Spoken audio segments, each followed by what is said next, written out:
ഇന്നത്തെ നമ്മുടെ special cauliflower കറിയാണ്. ഇത് കോളിഫ്ലവർ നമുക്ക് കട്ട് ചെയ്ത് മാറ്റി വെക്കണം. അതിൻ്റെ കൂടെ ക്യാപ്സിക്കം, തക്കാളി, സവാള, പച്ചമുളക്, വെളുത്തുള്ളി, ഇപ്പം ഇതൊക്കെയായിട്ട് നമുക്ക് കാണാം. ഇപ്പം ഇതെല്ലാം നമുക്ക് അരിഞ്ഞെടുക്കാം.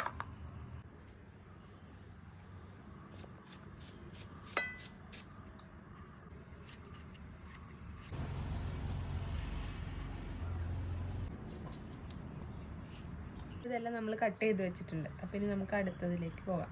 എണ്ണ നന്നായിട്ട് ചൂടായിട്ടുണ്ട്. അപ്പം ഇനി സവാള ചേർത്ത് കൊടുക്കാം.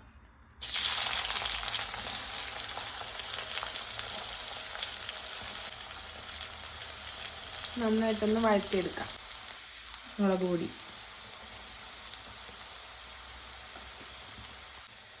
കുറച്ച് മഞ്ഞൾപ്പൊടി. ആദ്യം നമ്മൾ കോളിഫ്ലവറിൽ മഞ്ഞൾപ്പൊടി ചേർത്തേക്കാണ്ട് കുറച്ച് മതി. പിന്നെ ഗരം മസാലപ്പൊടി,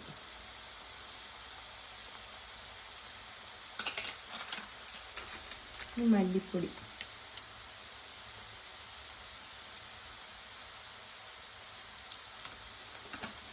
പിന്നെ തക്കാളി ചേർത്ത് കൊടുക്കാം.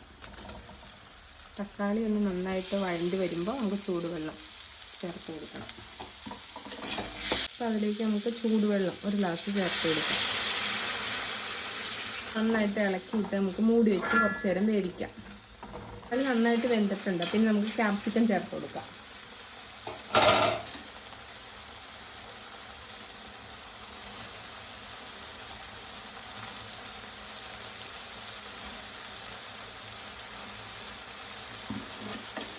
നന്നായിട്ട് ഇളക്കാം.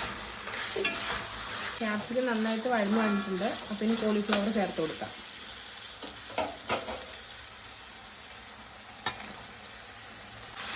നന്നായിട്ട് ഇളക്കി കുറച്ചും കൂടി ചൂടുവെള്ളം കൂടി നമുക്ക് ചേർക്കാം. ഗ്രേവി പോലെയാക്കാം. പിന്നെ നമുക്ക് മല്ലിയിലയും പുതിനയിലയും കട്ട് ചെയ്തെടുത്തിട്ടുണ്ട്. അതൊന്ന് നമുക്ക് വിതറി കൊടുക്കാം.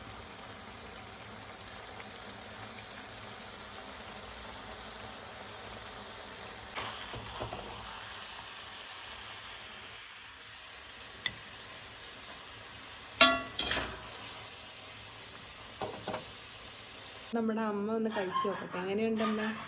കഴിച്ചു നോക്കട്ടെ.